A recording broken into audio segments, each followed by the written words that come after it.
My grandma died without leaving a will. My mom inherited the entire estate and sneered at me, "You won't get a single cent. Your sister will be the next heir." Then a stranger showed up, handed me an envelope, and whispered, "It's time to tell them who you really are. Look, I'm going to tell you something that sounds absolutely insane, but I need you to stick with me here because 3 weeks ago I thought I was just a family disappointment, and now I'm sitting in a lawyer's office learning that my entire life has been one elaborate lie." My grandmother died on a Tuesday. Heart attack in her sleep, peaceful, the doctors said, which felt like the only mercy in this whole mess. Grandma Rose had been the glue holding our fractured family together, and without her, we immediately started falling apart like a cheap knockoff toy. The funeral was exactly what you'd expect from my family: performative grief, passive-aggressive flower arrangements, and my mother treating the whole thing like she was auditioning for a daytime drama.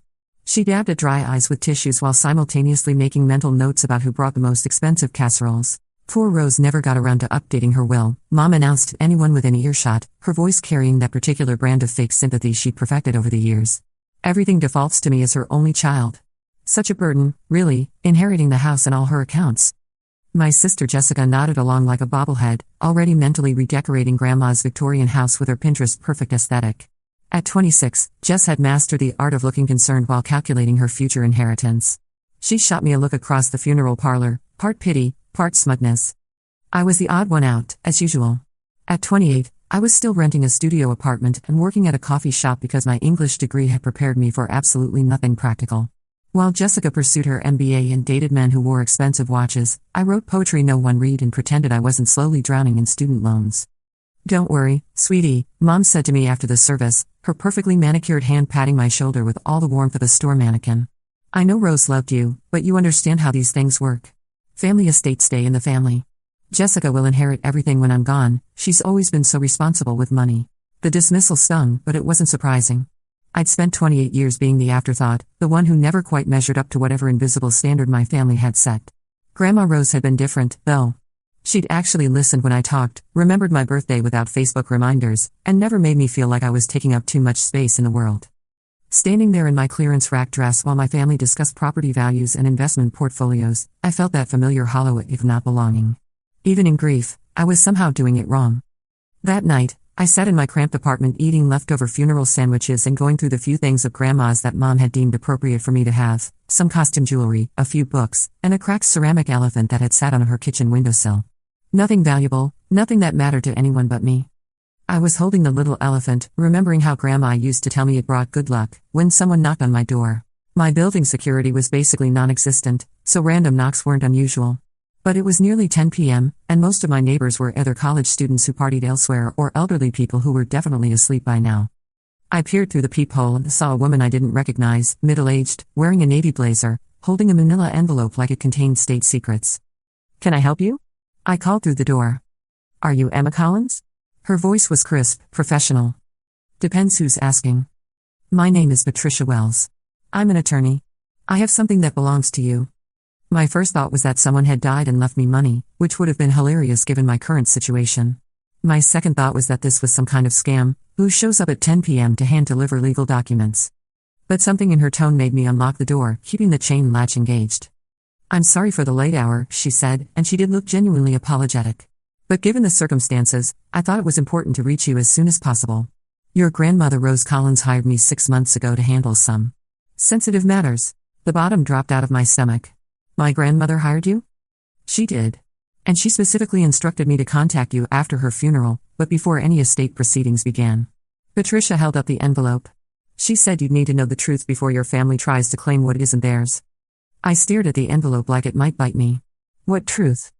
"The truth about who you really are, Emma. And why your grandmother left everything to you." I must have made some kind of noise because Patricia's expression softened. "I know this is overwhelming. But your grandmother was very clear, you needed to know. She said you'd been lied to your entire life, and she couldn't bear to take the secret with her." My hands were shaking as I undid the chain latch. "Come in. Please." Patricia stepped into my tiny living room, glancing around politely at my second-hand furniture and stack of unpaid bills on the coffee table. She didn't sit down when I offered, just stood there holding that envelope like it contained a live bomb. "Before I give you this," she said carefully, "I need you to understand that what you're about to learn will change everything. Your relationship with your family, your understanding of your past, everything. Lady, I just watched my mother basically tell me I don't matter at my grandmother's funeral. I'm not sure things can get much worse." Patricia's smile was sad. That's exactly what your grandmother said you'd say. She handed me the envelope. It was heavier than I'd expected, thick with papers. My name was written on the front in Grandma's familiar handwriting, along with a note, for my real granddaughter, when it's time to come home. Real granddaughter? I looked up at Patricia, who was watching me with a careful expression of someone waiting for a bomb to explode. What does she mean, real granddaughter? Open it, Emma. Let her explain in her own words. My fingers felt clumsy as I tore open the envelope. Inside were several documents, legal papers, photographs, and a handwritten letter that was definitely in Grandma's shaky script. I pulled out the letter first. My dearest Emma, if you're reading this, then I'm gone and Patricia has done what I asked her to do. I'm sorry you have to learn about this now, after I'm not there to hold your hand through it, but I ran out of time to tell you the truth myself. You are not Diane's daughter. The words hit me like a physical blow. I actually stumbled backward and sat down hard on my couch, the letter trembling in my hands. You are my daughter, Emma. My biological daughter, born when I was 17 years old. I stopped breathing. Literally stopped breathing until my lungs burned and I had to gasp for air. In 1952, I was young and stupid and in love with a boy whose parents thought I wasn't good enough for their son. When I got pregnant, they threatened to have him disowned if he didn't leave town. He was weak and he left. My own parents were so ashamed they sent me away to have you in secret. The plan was to give you up for adoption, but when I held you for the first time, I couldn't do it. You looked at me with these serious gray eyes, and I knew I would fight the world to keep you. So I did something desperate and probably stupid, I ran away. I was 18 by then, technically an adult, and I took you and what little money I had and moved 3 states away. I got a job as a secretary, found a tiny apartment, and raised you for 2 beautiful years. You were the light of my life, Emma. Every day with you was a gift. But I was so young and so poor, and when you got pneumonia when you were 2, I couldn't afford the medical bills. I was going to lose our apartment, and I was terrified you were going to die because I couldn't take care of you properly. That's when Diane found us. My hands were shaking so violently I could barely hold the letter. Patricia moved closer, ready to catch me if I fell over. Diane was my sister, 8 years older than me, married to a good man, desperate for children she couldn't have. My parents had told her what happened, and she'd been looking for me for 2 years. When she showed up at our door, I thought it was a miracle. She offered to take you temporarily, just until I could get back on my feet financially. She had insurance that would cover your medical bills, a stable home, everything you needed. She promised it would just be for a few months. I was 19 years old, broke, and watching my baby fight for every breath. I signed the temporary custody papers because I thought I was saving your life. I never got you back. Diane and Robert fell in love with you immediately. And when I tried to reclaim you 6 months later, Diane refused. She said you thought of them as your parents now, that it would be traumatic to uproot you again. She hired lawyers, and they convinced a judge that you were better off in their stable home than with me. The worst part? They were probably right. I was still just a kid myself, barely keeping my head above water.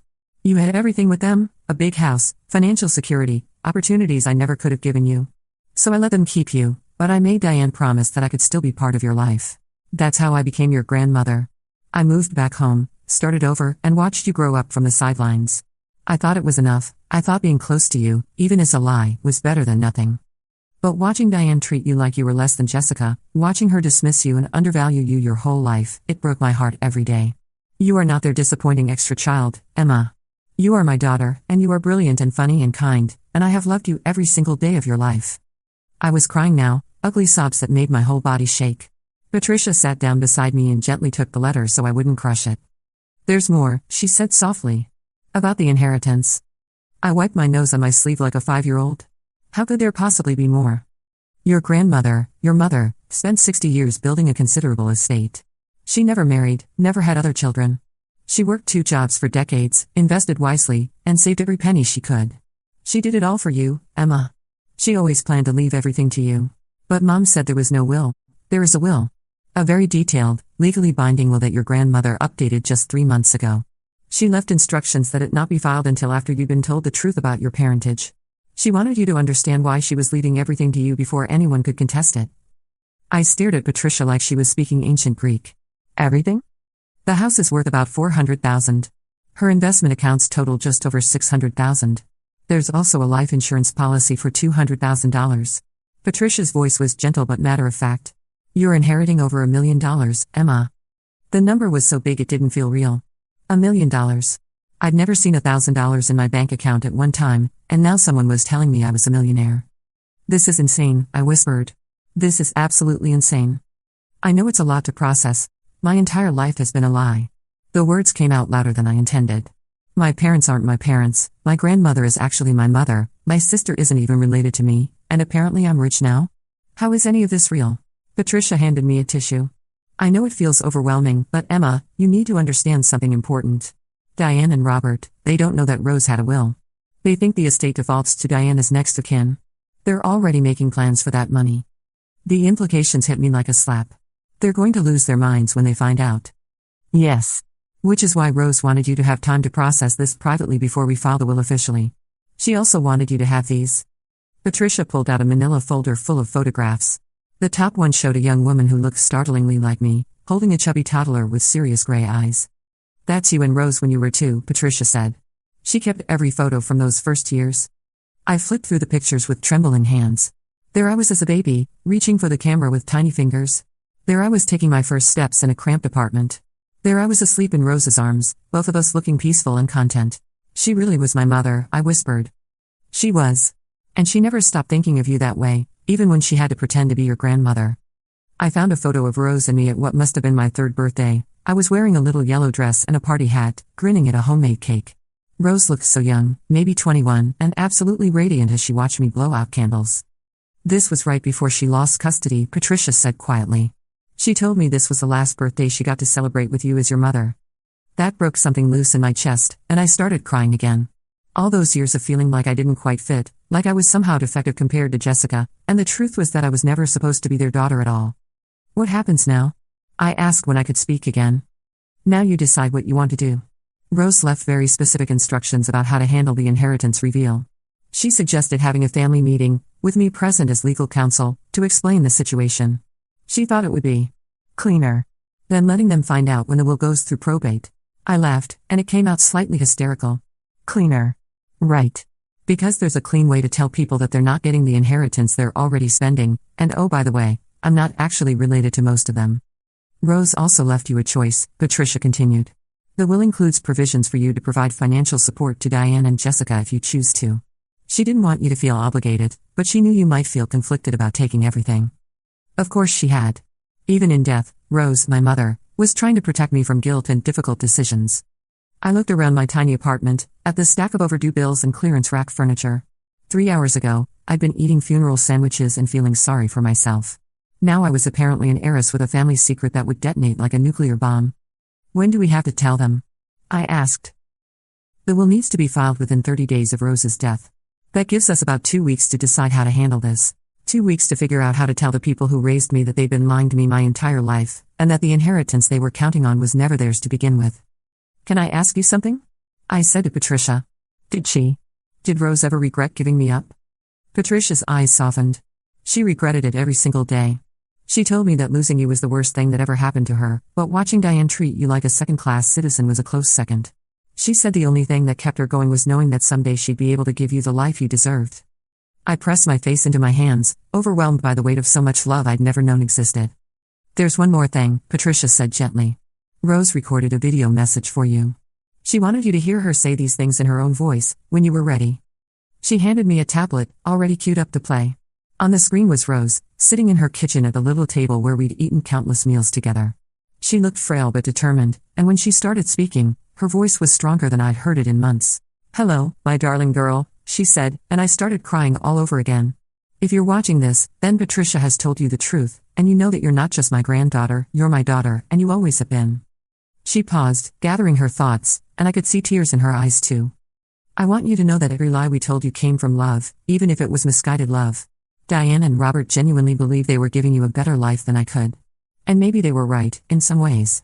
But they were wrong about one thing: you were never their consolation prize or their backup child. You were my first choice, my only choice, and the best thing I ever did with my life. She reached toward the camera as if she could touch my face through the screen. I know this inheritance might feel overwhelming, but it's not charity or guilt money. It's 60 years of a mother's love, saved up for the daughter who was taken from her too soon. Every dollar I saved, every investment I made, every sacrifice I made, it was all for you. Because you are my daughter, and daughters should inherit from their mothers. The video Rose took a shaky breath. I know you're going to feel guilty about Diane and Jessica, because you have a good heart. But remember this, they had you for 26 years that should have been mine. They had the privilege of raising you, of being there for your first day of school and your graduation and all the moments I missed. This inheritance doesn't make you selfish. It makes you mine. She smiled then, and it was the same warm smile I'd known my entire life. I love you, Emma. I have loved you every single day since the moment you were born, and I will love you long after I'm gone. Don't let anyone make you feel small or unworthy ever again. You are my daughter, and you are enough exactly as you are. The video ended, and I sat there in my tiny apartment, holding a tablet and crying for a mother I'd never known I had. Patricia waited patiently while I composed myself, occasionally handing me tissues or patting my shoulder. When I finally looked up, she was watching me with gentle concern. I need some time to process this, I said. All of it? Of course. Take all the time you need. But Emma, don't wait too long to decide about the family meeting. The longer this drags out, the more complicated it becomes. After she left, I sat on my couch surrounded by legal documents and photographs, trying to wrap my head around my new reality. I was Rose's daughter. I was inheriting $1 million. And I was about to destroy my family's world. I picked up my phone to call Jessica, then put it down again. What was I supposed to say? Hey sis, funny story, turns out we're not actually related and also I'm rich now? Instead, I found myself staring at a photo of 2-year-old me asleep in Rose's arms. We looked so peaceful together, so right. How different would my life have been if she'd never had to give me up? But then I thought about all the Sunday dinners at Rose's house, all the times she'd listened to my problems and offered quiet wisdom, all the ways she'd loved me from the sidelines. Maybe she hadn't been able to raise me, but she'd never really left me either. The next few days passed in a blur of surreal normalcy. I went to work, made coffee, pretended to care about customer complaints about foam art, all while sitting on the biggest secret of my life. Every time my phone rang, I expected it to be Patricia telling me the jig was up, that somehow my family had found out about the will. But they hadn't. In fact, Mom called me Wednesday night to inform me that she was meeting with a real estate agent to get the house appraised. I know it seems fast, she said, though she didn't sound particularly sorry about it. But there's no point letting the property sit empty. Jessica thinks we should renovate before we sell, update the kitchen, maybe add a master suite. The investment could really pay off. I made noncommittal noises while internally screaming. They were already spending money they didn't have, making plans for an inheritance that was never theirs. Oh, and Emma, Mom continued, I hope you understand that we'll need you to clear out any remaining personal items from Rose's house soon. We can't have showings with all that clutter. Clutter. She was calling Rose's lifetime of memories clutter. Sure, Mom, I managed. I'll take care of it. That weekend, I drove to Rose's house with a hollow feeling in my chest. It looked smaller somehow, sadder without her presence filling it up. The garden she'd tended so carefully was already starting to look overgrown. I let myself in with the key I'd always had, another small sign that maybe I'd been more than just a granddaughter after all. The house smelled like Rose's lavender sachets and the lemon oil she used on the furniture. Walking through the rooms felt like visiting a museum of my own life. Here was the kitchen table where I'd done homework while Rose cooked dinner. Here was the living room where we'd watched old movies and she taught me to knit. Here was the garden shed where she'd shown me how to plant tomatoes. In her bedroom, I found a cedar chest I'd never seen before, pushed back against the far wall. It was unlocked, and when I lifted the lid, I gasped. Inside were dozens of photo albums, baby books, report cards, school artwork, and newspaper clippings, a complete documentation of my life from birth to graduation. She'd kept everything, every milestone and memory, organized chronologically like a shrine to the daughter she had to watch from afar. At the bottom of the chest was a small wooden box. Inside, wrapped in tissue paper, was a silver locket. When I opened it, I found a tiny photo of baby me on one side and a photo of Rose holding me on the other. There was a note tucked under the locket. I wore this every day for 26 years, until I could give it to you. Now you'll always have our first 2 years together close to your heart. Love, Mom. Mom. Not Grandma. Mom. I sat on her bed and cried until there were no tears left, clutching that locket like a lifeline. When I finally pulled myself together, I had a moment of absolute clarity about what I needed to do. I called Patricia. I want to have a family meeting, I said. This weekend. It's time they knew the truth. Patricia's voice was carefully neutral. Are you sure you're ready for this? Once we tell them, there's no taking it back. I'm sure. Rose deserves to have the truth told, and I deserve to stop living a lie.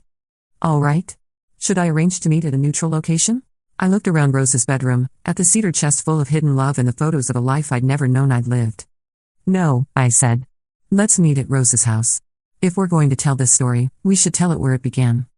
Saturday afternoon, I stood in Rose's living room waiting for my world to explode. Patricia had arrived early to help me set up. We'd laid out some of the photos and documents on the coffee table, along with copies of Rose's will and the video message. Mom and Jessica arrived together, as I'd expected. Mom was carrying a notepad and measuring tape, clearly planning to continue her renovation scheming after our mysterious family meeting. This is all very dramatic, Emma, she said, settling into Rose's favorite chair without invitation. What's so urgent that it couldn't wait? Jessica perched on the edge of the couch, checking her phone. Please tell me this isn't about dividing up Grandma's costume jewelry. I already told you, you can have whatever you want. How generous of her. Patricia cleared her throat. Thank you both for coming. I know this is unusual, but Emma asked me to arrange this meeting because there are some things about Rose's estate that you need to know. Estate? Mom laughed. Rose didn't have an estate. She had a house and some savings accounts, all of which default to me as her next of kin. I've already been to the bank. Actually, Patricia said calmly, Rose did have an estate. A substantial one. And she left a very detailed will outlining exactly how she wanted her assets distributed. The temperature in the room seemed to drop 10 degrees. Mom's smile flickered. That's impossible. Rose never mentioned a will to me. She hired me 6 months ago to draft it, Patricia continued. She was very specific about her wishes. She also left detailed instructions about how she wanted you to learn about those wishes. Jessica finally looked up from her phone. What kind of instructions? Patricia nodded to me. This was my cue. My mouth felt dry as sand. There's something you need to know about me. About who I really am. Oh, for heaven's sake, Mom said impatiently. What are you talking about? I took a breath and jumped off the cliff. I'm not your daughter, Mom. I'm Rose's daughter. You're my aunt, not my mother. The silence that followed was so complete I could hear the grandfather clock ticking in the hallway. Jessica spoke first. What? Rose was my biological mother, I continued, surprised by how steady my voice sounded. She had me when she was 17, raised me for 2 years, then lost custody to you when I was sick and she couldn't afford medical care. Mom's face had gone completely white. That's ridiculous. That's impossible. It's not. I picked up one of the photos from the coffee table, the one of Rose holding toddler me. This is me with my mother when I was 2 years old. Jessica leaned forward to look at the photo, her expression shifting from confusion to recognition. Oh my gosh. That does look like you. Because it is me. I handed her Rose's letter. She wrote this for me to read after she died. She explains everything. Mom was on her feet now, pacing behind the couch like a caged animal. This is insane. Even if Rose had some kind of youthful indiscretion. That doesn't change anything legally. You've been our daughter for 26 years. We raised you, we supported you, and you never let me forget that I was somehow less than Jessica, I interrupted. Never let me forget that I wasn't good enough, wasn't the daughter you really wanted. That's not true. Isn't it? I stood up, feeling steadier than I had in years.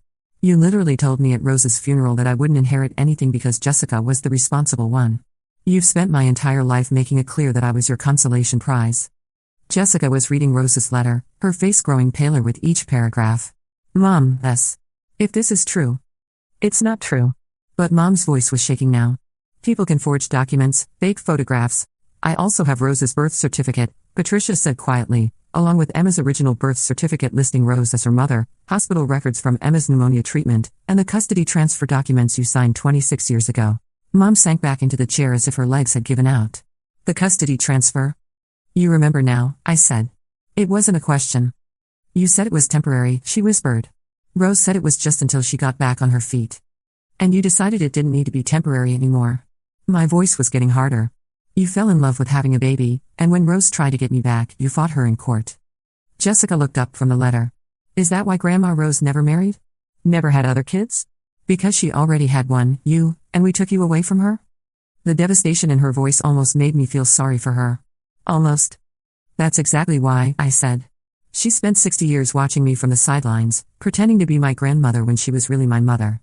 Mom was crying now, ugly tears that destroyed her careful makeup. We didn't mean. We thought we were doing what was best for you. Rose was so young, so poor, and you were so desperate for a baby that you convinced yourselves stealing one was a kindness. We didn't steal you. Mom's voice cracked. We loved you. You loved the idea of me. You loved having a baby to dress up and show off. But the actual me? The me that didn't fit into your perfect little family picture? You made sure I knew I was disappointing you every single day. Patricia cleared her throat gently. There's more you need to know. About Rose as well. Mom wiped her eyes, trying to pull herself together. Right. The will. How much did she leave Emma? A few thousand? Some jewelry? Everything, Patricia said simply. Jessica blinked. What do you mean, everything? I mean Rose left her entire estate to Emma. The house, the investment accounts, the life insurance policy, everything. The silence that followed was deafening. That's impossible, Mom said finally. I'm her next of kin. I'm her daughter. No, I said quietly. I'm her daughter. You're her sister who helped raise her child. But that's over $1 million, Jessica whispered. The house alone is worth $500,000, and she had all those investment accounts. 1.2 million, actually, Patricia corrected. Rose was very good with money. Mom looked like she was going to be sick. But I already hired contractors. You already spent money you never had, I finished. You made assumptions about an inheritance that was never yours. This isn't fair. Mom was on her feet again, her grief transforming into anger. We raised you.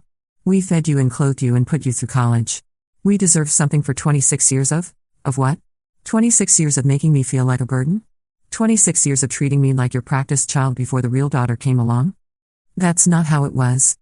Isn't it? You just told me last week that Jessica would inherit everything because she was more responsible. You've spent my entire life making it clear that I was your second choice. Jessica was staring at the documents spread across the coffee table. Emma, I had no idea about any of this. About Rose being your mother, about you feeling like you weren't really part of our family. Because you were the golden child, I said, though without real malice. You never had to question your place in the family. But this inheritance. Mom's voice was desperate now. Emma, you have to understand, we've already made commitments. We owe money to contractors, we've promised Jessica's children. What children? Jessica doesn't have children. Future children, Mom said weakly. We were going to set up college funds. It was almost funny, watching her scramble for justifications that made no sense. Rose anticipated that you might feel entitled to her money, Patricia said. She included provisions in her will for Emma to provide financial support if she chooses to. But it's Emma's choice, not a legal obligation. All eyes turned to me. The weight of $1 million and 26 years of family dynamics settled on my shoulders. I need time to think, I said finally. This is all a lot. But Emma, Mom pleaded, surely you can understand our position. We raised you, we loved you. You loved a version of me that never existed, I interrupted. The version that was grateful to be rescued, that never asked too many questions, that made you feel good about yourselves for taking in poor Rose's baby. That's not. The real me was never good enough for you.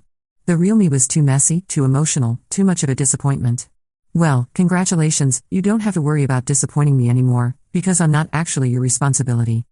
I started gathering up the photos and documents. Patricia will be in touch about the probate process. I'll let you know when I've decided about the house. You can't just take everything and leave us with nothing. Mom's voice was getting hysterical. Watch me, I said, and for the first time in my life, I felt like I had the power to back up my words. Jessica caught my arm as I headed for the door. Emma, wait. I know this is insane and horrible and complicated, but you're still my sister. In all the ways that matter, you're still my sister. I looked at her, really looked at her, and saw genuine remorse in her eyes. Are you sure about that? Because an hour ago, you thought you were inheriting $500,000 and I was getting costume jewelry. That wasn't my decision. That was Mom's. And you went along with it. Because I didn't know any better. Jessica's voice cracked. I didn't know about Rose, I didn't know about any of this. And I definitely didn't know that you felt like we didn't want you. I wanted to stay angry at her, but Jessica looked so lost and confused that I felt my resolve wavering. She really hadn't known. She'd grown up secure in her place in the family while I'd grown up wondering what was wrong with me. I don't know how to fix this, I said honestly. Neither do I, but maybe we could figure it out together?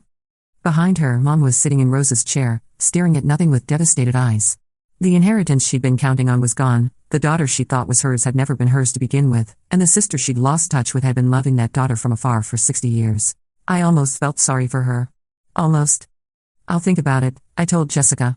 But right now, I need space to process all of this. Patricia and I left them there in Rose's living room, surrounded by the evidence of 30 years of well-meaning lies. How do you feel? Patricia asked as we sat in her car outside the house. Like I just detonated a nuclear bomb in my family's living room, I said. But also, free? Is that terrible? It's not terrible at all. Rose wanted you to feel free, Emma. She wanted you to know who you really are and where you really came from. I leaned back against the headrest, emotionally drained. What happens now? Now we file the will officially and begin the probate process. It'll take a few weeks to transfer everything into your name, but the house and accounts are legally yours. And my family? Patricia's expression was carefully neutral. That's up to you. Rose left you complete control over how much contact you want with them going forward. I looked back at the house where I'd spent so many Sunday dinners, where Rose had loved me quietly for 26 years. She really saved all that money for me? Every penny. She lived very modestly, worked 2 jobs well into her 60s, invested wisely. She told me once that every sacrifice was worth it because someday she'd be able to give you the life you deserved. That night, I sat in my apartment surrounded by Rose's photos and legal documents, trying to figure out who Emma Collins really was. Not Diane's disappointing daughter or Jessica's mediocre sister, but Rose's child, the baby she'd fought to keep, the daughter she'd never stopped loving. My phone rang constantly. Mom called 6 times, leaving increasingly desperate voicemails. Jessica texted, asking if we could meet for coffee. I ignored them all. Instead, I called in sick to work and spent the week going through Rose's things. Every room in her house told a different part of my story, the story I'd never known existed. In her bedroom closet, I found a shoebox full of birthday cards she bought but never sent, one for every year of my life. To my darling daughter on her 5th birthday, read one. I hope someday I can celebrate with you again. In her kitchen, taped inside a cookbook, I found a list of my favorite foods from when I was 2. Emma likes applesauce, cheese crackers, and strawberries. Doesn't like peas or carrots. Will eat anything if you let her help cook it. In her garden shed, I found a photo album labeled Emma's First My First Steps, First Word, which was apparently book, first time feeding ducks at the park. A whole life I'd lived but couldn't remember. By Friday, I'd made a decision. I called Patricia and asked her to arrange another meeting with my family. Are you sure? She asked. You don't owe them anything, Emma. I know. But I owe Rose something. She loved me enough to give me up when she thought it was best for me. Maybe I can love her enough to try and repair some of the damage we've all done to each other. This time, we met at a neutral location, Patricia's office downtown. Mom and Jessica arrived looking haggard and anxious. Mom's perfect composure was completely gone. She looked like she hadn't slept in days. Thank you for agreeing to see us, Jessica said as we settled around Patricia's conference table. I wasn't sure you would. I wasn't sure I would either, I admitted. But I've been thinking about what Rose would want me to do, and I don't think she'd want me to destroy what's left of this family. Mom's eyes filled with tears. Emma, I know we've made mistakes. Let me talk first, I interrupted. I need to say some things, and you need to hear them without defending yourselves. She nodded, gripping her purse like a lifeline. You were right about one thing, you did give me a good life, materially speaking. I had food and shelter and education and opportunities Rose couldn't have provided when she was 19. But you were wrong about something else. You didn't save me from a bad situation. You separated me from a mother who loved me desperately. Mom flinched like I'd slapped her. I spent my entire childhood feeling like I wasn't quite right, like there was something wrong with me that made me different from Jessica. Now I know why, because I wasn't supposed to be your daughter. I was supposed to be Rose's. We loved you, Mom whispered. We did love you. I believe that.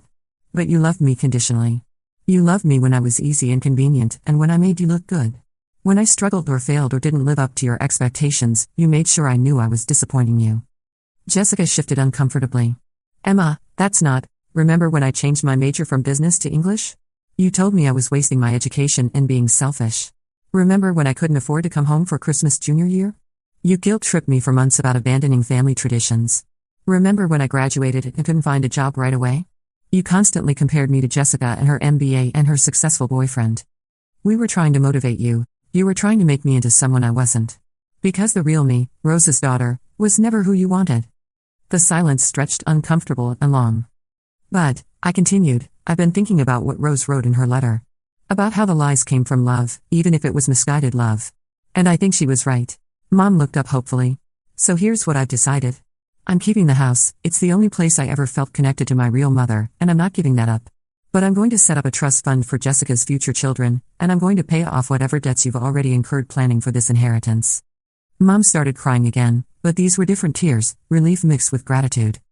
Emma, you don't have to, Jessica began. Yes, I do. Not because I owe you anything, but because Rose would want me to take care of her family. Even the parts of her family that took her daughter away from her. What about us? Mom asked quietly. What about our relationship going forward? I considered this carefully. I don't know yet. I need time to figure out who I am when I'm not trying to be the daughter you wanted. But I'm willing to try, if you're willing to accept that I'm Rose's daughter first and you're whatever I am to you. Second. You're our daughter, Jessica said firmly. Maybe not biologically, but in every other way that matters. And I'm so sorry, that we made you feel like you weren't. I'm sorry too, Mom added, her voice barely audible. I'm sorry we took you from Rose, and I'm sorry we didn't love you better when we had you. It wasn't forgiveness, exactly. But it was a beginning. 3 months later, I was living in Rose's house, my mother's house, trying to figure out what to do with $1 million and a lifetime of recovered memories. I quit my job at the coffee shop and enrolled in a graduate program in creative writing. Turns out having money makes it a lot easier to pursue dreams you thought were impractical. I'd also started therapy, trying to untangle 26 years of identity confusion and family trauma. My therapist said it would take time to fully process everything, but that I was handling it remarkably well. Most people would be completely destabilized by this kind of revelation, she told me during one of our sessions. Maybe, I said. But mostly I feel like I finally understand why I never felt like I belonged anywhere. Turns out I was right, I didn't belong with them. I belonged with her. Jessica and I were slowly rebuilding our relationship. She came to dinner at Rose's house every Sunday, and we were learning how to be. Not sisters, exactly, but something. Family friends, maybe. People who'd shared a childhood even if we hadn't shared parents. Mom was harder. She was seeing her own therapist and had apologized multiple times for the way she treated me, but there was still a brittleness to our interactions. She was grieving the loss of a daughter she thought was hers while trying to figure out how to relate to the niece she'd raised. It's going to take time, Patricia told me when I expressed frustration about the slow progress. She's had to rebuild her entire understanding of her family structure.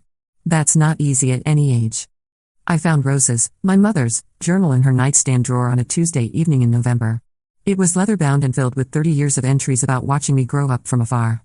Emma graduated high school today, read one entry from 10 years ago. Diane invited me to the ceremony, and I sat in the back trying not to cry as I watched my daughter walk across that stage.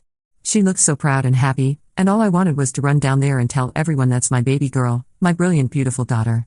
Instead, I clapped politely and told Diane afterward that she must be so proud of Emma's accomplishments.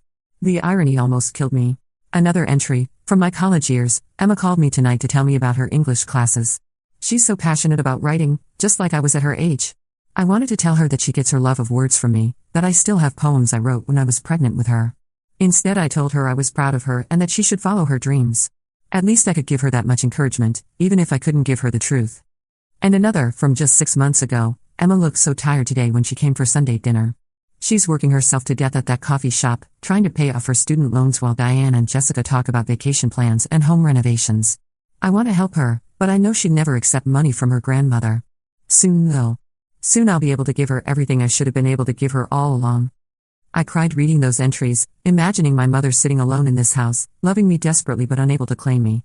She'd watched me struggle with finances, relationships, career decisions, always wanting to help but limited by the role she'd been forced to play. But she'd found a way to help in the end. The inheritance wasn't just money, it was 30 years of a mother's love, carefully saved and invested, waiting for the day when she could finally give her daughter everything she deserved. I was reading in Rose's garden on a Saturday afternoon in December when Jessica found me there. She'd been coming to Sunday dinners for months, but this was the first time she'd shown up unannounced. "Hey," she said, settling into the chair across from me. "Mom told me you've been avoiding her calls." I marked my place in the book, one of Rose's journals, and set it aside. I'm not avoiding her. I'm just processing. She's trying, Emma. She really is. She joined that support group for adoptive parents, and she's been reading books about trauma and family dynamics. Good for her. It came out more sarcastic than I'd intended. Jessica was quiet for a moment, watching the birds at Rose's old feeder. "Can I ask you something? Do you hate us? For what we did to you and Rose?" I considered this carefully. "No. I don't hate you. But I'm angry, and I don't know how long it's going to take for that anger to fade." "That's fair." "Is it? Sometimes I feel like I should be more grateful. You did give me a good life, objectively speaking." "But it wasn't your life," Jessica said quietly. "It was the life we thought you should have. There's a difference." I looked at her, surprised by the insight. "Yeah. Exactly. I've been thinking about that a lot lately. About how many times we dismissed your interests or your dreams because they didn't fit our family's values. How many times we made you feel like you needed to be someone else to be worthy of love." "You never did that," I said. "That was mostly Mom." I went along with it, though. I never spoke up when she criticized you or compared you to me. I like being the golden child too much to risk defending you. Her honesty was unexpected and painful and somehow healing all at once. "I've been wondering," she continued, "what you would have been like if Rose had raised you. If you'd grown up knowing you were wanted exactly as you are. Probably more confident. Definitely less anxious about disappointing people all the time. Probably happier." We sat in comfortable silence for a while, watching the winter light fade across Rose's garden. "Jessica," I said eventually, "I need you to know something. When I set up that trust fund for your future kids, I didn't do it because I felt obligated. I did it because Rose loved you too, even if she wasn't your grandmother. She would want me to take care of her family." "Thank you," Jessica said, and her voice was thick with emotion. "That means more than you know. But I also need you to understand that our relationship is different now. I'm not your little sister anymore. I'm not sure what I am to you, but it's not that." "I know. I'm still figuring out what we are to each other, too. Maybe we could be friends, I suggested. People who care about each other but don't have all the complicated family baggage. Jessica smiled for the first time in months. I'd like that. As winter turned to spring, I started sleeping better. The nightmares about not belonging anywhere had faded, replaced by dreams about Rose, my mother, and the life we might have had together. I was working on a memoir about the whole experience, partly as therapy and partly because I thought other people might benefit from hearing about families and secrets, and the long reach of well-meaning lies. Patricia helped me set up a scholarship fund at the local community college for single mothers pursuing their education. Rose would have loved that, giving young women the opportunities she'd never had. I also started volunteering at a family reunification nonprofit, helping other families navigate the complicated emotional landscape of separation and reconnection. Turns out having your world turned upside down by hidden family secrets gives you a useful perspective on family trauma. Mom and I were making slow progress. She came to Sunday dinner now instead of Jessica, a role reversal that felt symbolic somehow. She was trying hard to treat me as an adult with my own opinions and choices, rather than as a disappointing daughter who needed constant correction. I keep wanting to give you advice about the house renovations or your career plans, she admitted one evening as we cleaned up after dinner. But then I remind myself that you're not actually my daughter, and I don't get to have opinions about your life choices anymore. You can still care about me, I said. You just can't control me. That's harder than it sounds. Most good things are. We were loading the dishwasher together when she said, Emma, can I ask you something? Do you think Rose ever forgave me? For taking you away from her? I thought about the trust fund provisions Rose had written into her will, the way she'd insisted I could choose to support my adoptive family financially. The way she'd made sure her estate was set up to take care of everyone she'd loved, even the people who'd hurt her. Yes, I said. I think she forgave you a long time ago. The question is whether you can forgive yourself. Mom started crying then, not the desperate tears of someone losing an inheritance, but the quiet tears of someone finally grieving properly. I loved her so much, she whispered. She was my baby sister, and when she disappeared with you, I thought I'd never see either of you again.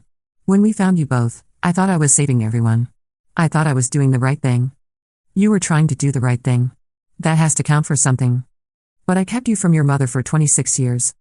And she got to love me from close by for 26 years instead of wondering where I was and if I was okay. It's not the same as raising me, but it's not nothing either. We finished the dishes in companionable silence, and for the first time since the truth came out, I felt like maybe we could find our way to something like peace. That night, I sat in Rose's bedroom, my mother's bedroom, reading her journals and looking through the photos she'd saved.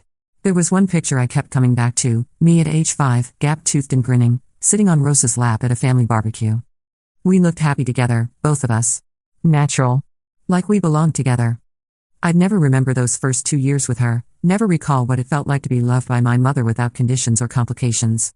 But I had the evidence that it happened, photos and documents and 60 years of careful saving for a daughter she never stopped believing in. Outside my window, Rose's garden was coming back to life. The tulips she'd planted the autumn before she died were pushing up through the soil, persistent and hopeful. I thought about the woman who'd given birth to me at 17, who'd fought to keep me for as long as she could, who'd spent the rest of her life loving me from whatever distance she was allowed. She'd been brave and imperfect and heartbroken and determined, and she'd never given up on me. Now it was my turn to be brave. To build a life worthy of her sacrifice, to use the inheritance she'd saved for me to create something beautiful and meaningful. To honor her memory by living fully and authentically, no longer trying to be anyone's idea of the perfect daughter. I was Rose Collins' daughter, and that was enough. I was enough. For the first time in 28 years, I believed it.